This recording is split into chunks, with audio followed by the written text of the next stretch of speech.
विद्महे महाज्ञं स्वाहा इदं अग्नये पवमानाय इदं नमः।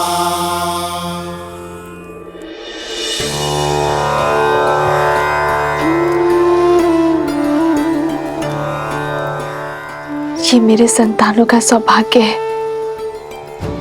कि इन्हें यहाँ आपके आश्रम में ज्ञान और सदाचार के इस भूमि में इन्हें जन्म लेने का अवसर मिला। छत्र छाया का आशीष तो आपने दे दिया, अब इनका नामकरण भी कर दीजिए।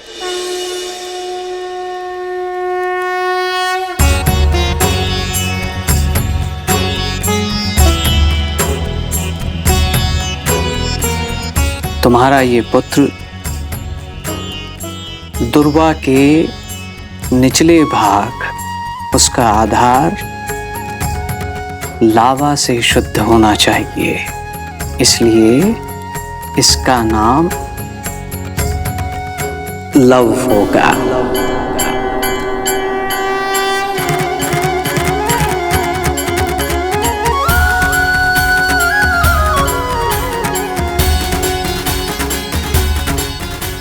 और ये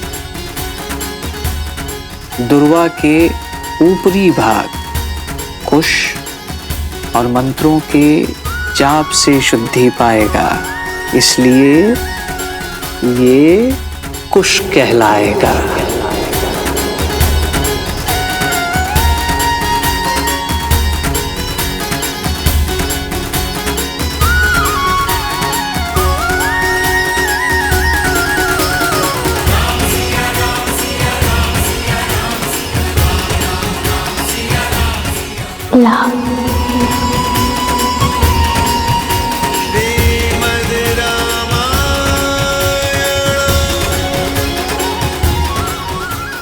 कुश लव कुश। सीता, तुम्हारे ये पुत्र अपने शौर्य और वीरता के लिए जाने जाएंगे। इनका नाम और इनका काम दोनों ही महत्वपूर्ण होंगे, और ये ही तुम्हें तुम्हारे आराध्य, तुम्हारे पति से तुम्हें पुनः मिलवाएंगे। अपने कुल की गरिमा और धर्म को ये आगे बढ़ाएंगे। तुम्हारा त्याग और इनका साहस धर्म के राज्य का आधार होगा।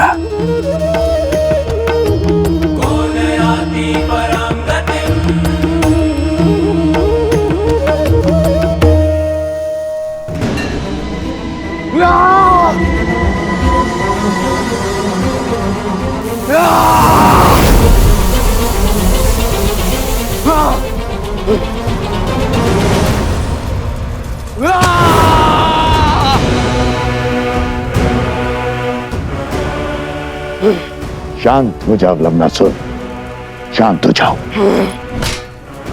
कैसे कैसे शांत रहूं? मेरे बल पे निर्बलता का कलंक लग रहा है।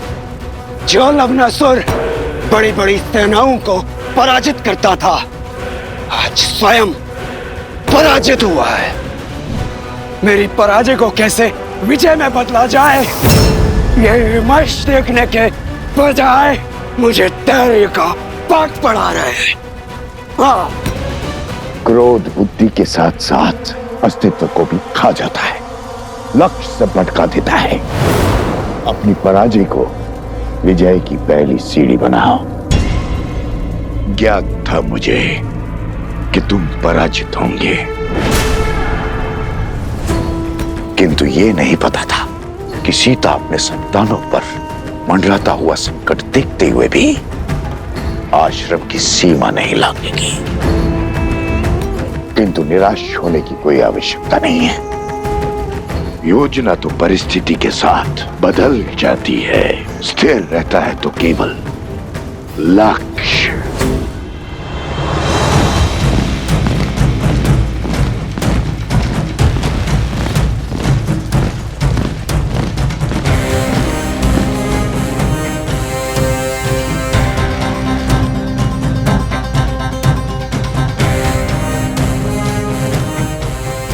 ओर आश्रम है, उस दिशा से इतना धुआं क्यों आ रहा है?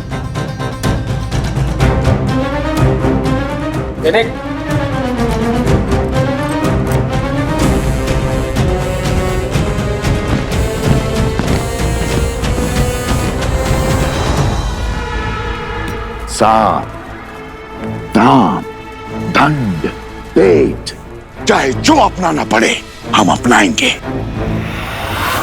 किंतु राम राज्य कभी स्थापित नहीं होने देंगे हम।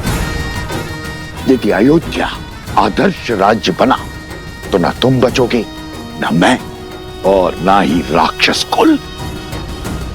किसी भी भांति हमें राम और सीता का ये प्रण तोड़ना होगा, तार तार करना होगा उनका वचन, उनका उद्देश्य धूल में मिलाना होगा। सीता की अपने संतानों को अच्छे संस्कार देने की सौगंध हमें तोड़नी होगी। यदि राम और सीता नहीं बिखरे तो असुर साम्राज्य बिखर जाएगा। अब राम और सीता को हराने के लिए मुझे चाहे जो करना पड़े मैं करूंगा।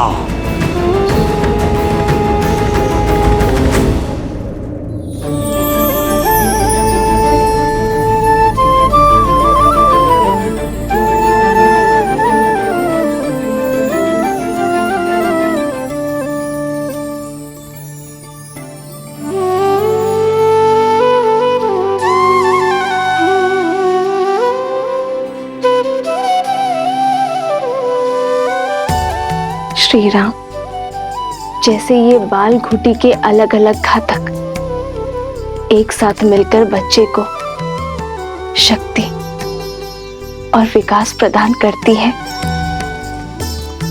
वैसे ही आपके बच्चे लव और कुश दोनों एक होकर राम राज्य का भविष्य, धर्म का आधार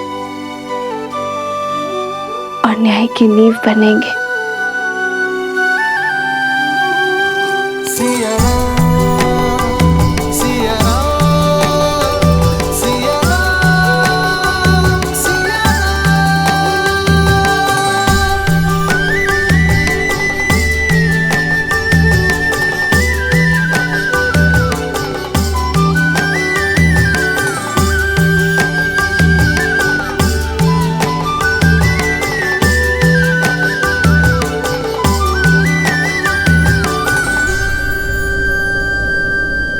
तो आज से केवल माता ही नहीं,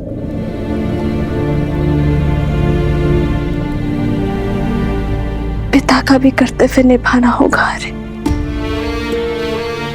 और मैं ये बिल्कुल नहीं कहूंगी कि आप मेरी सहायता कीजिए या मुझे संबल दीजिए,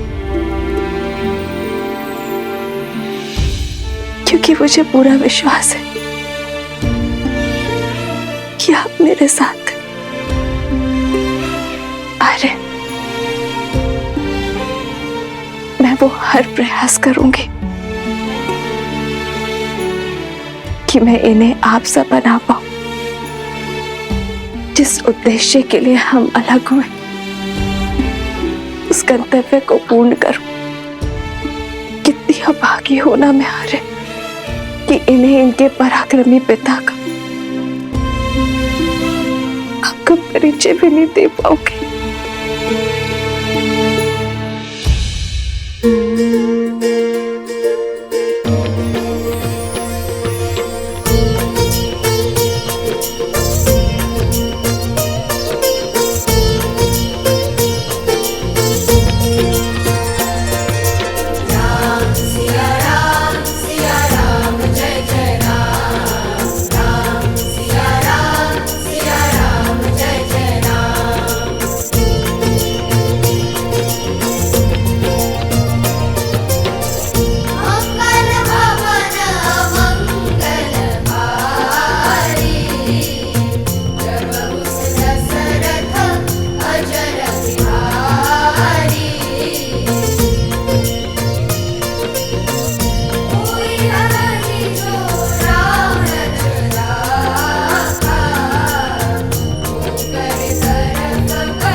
वाल्मीकि भगवान, आपका कोटि कोटि नमन।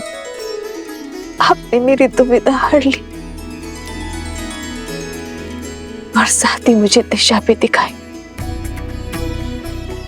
श्री राम नहीं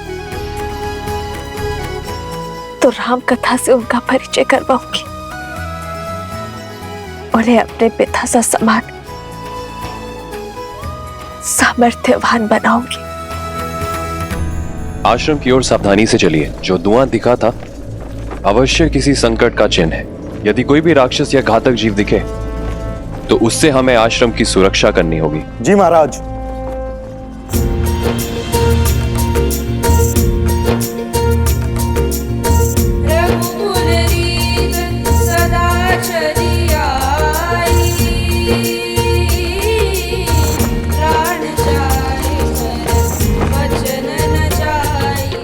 राम नाम का गुणगान।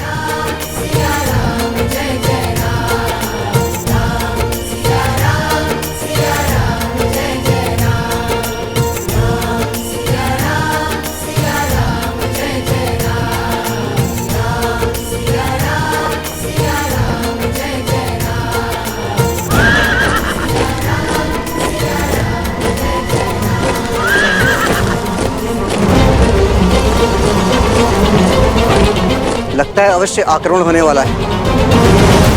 चुपचाप बिना किसी ध्वनि के अलग अलग दिशाओं में छुप जाओ। अचानक से ये गायन क्यों रुक गया? छोटी छोटी टुकड़ियां अलग अलग दिशा में जाकर आश्रम की रक्षा के लिए तैयार रहो। ऐसी जगह देखना जो आश्रम के निकट हो और आश्रम को चारों ओर से सुरक्षित कर सके। मेरे संकेत की प्रतीक्षा करना।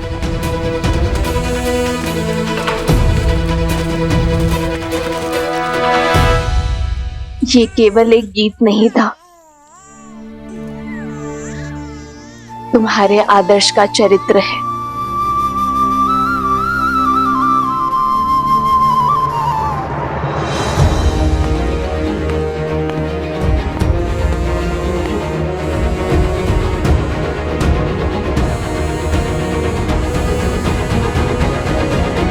लगता है आक्रमण किया गया है।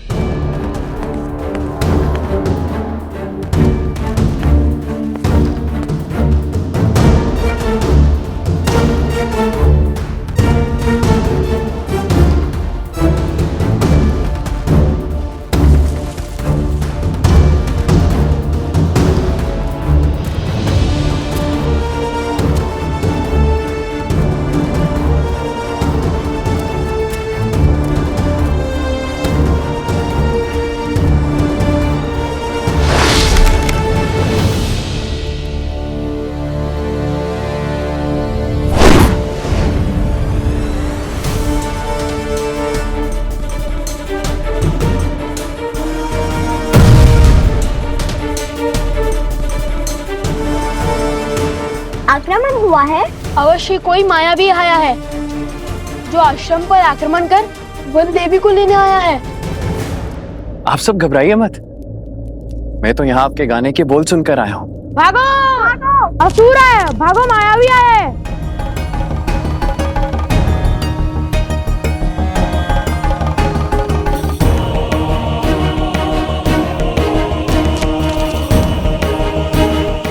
क्या हुआ? कौन है? मुझे देखने दो।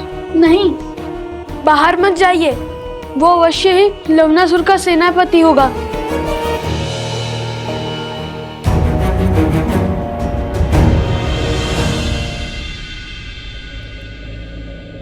जिसके मुख पर श्री राम के नाम का गुणगान हो, उससे किसी से भयभीत होने की कोई आवश्यकता नहीं है।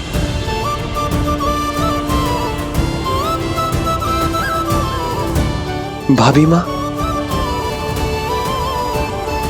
कौन है आप भद्र?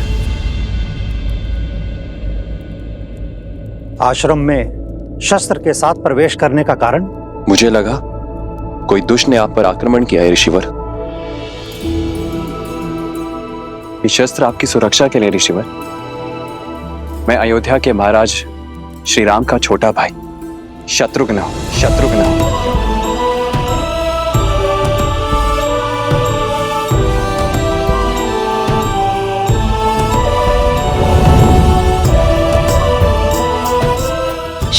शत्रुघ्न भैया,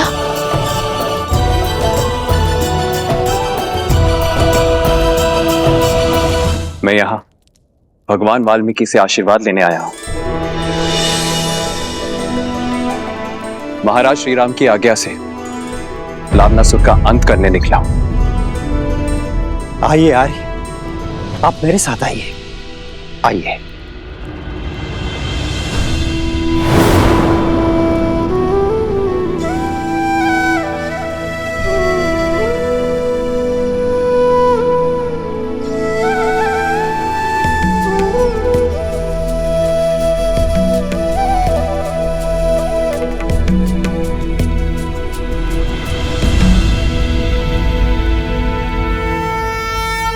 धन्यवाद जो आपने रघुकुल के लिए किया है,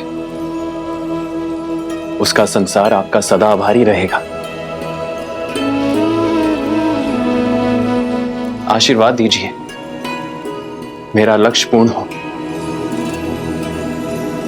शत्रुघ्न, तुम लवणासुर से लड़ोगे भी और उसका अंत भी करोगे।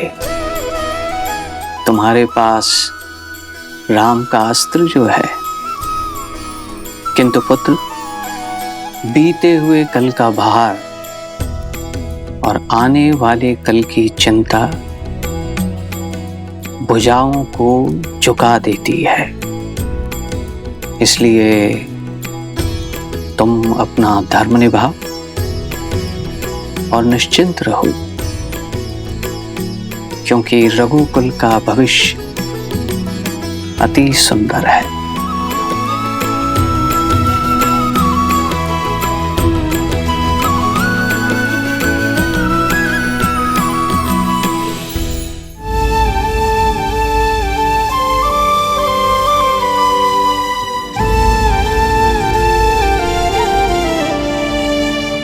ये कैसी विडंबना है। तुम्हारे चाचा श्री तुमसे मिलने आए हैं और मैं उनके समीप भी नहीं जा सकती।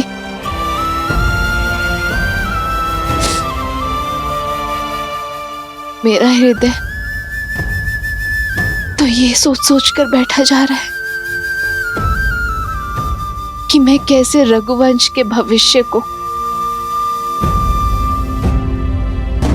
एक रघुवंश के आशीर्वाद से दूर रखूं।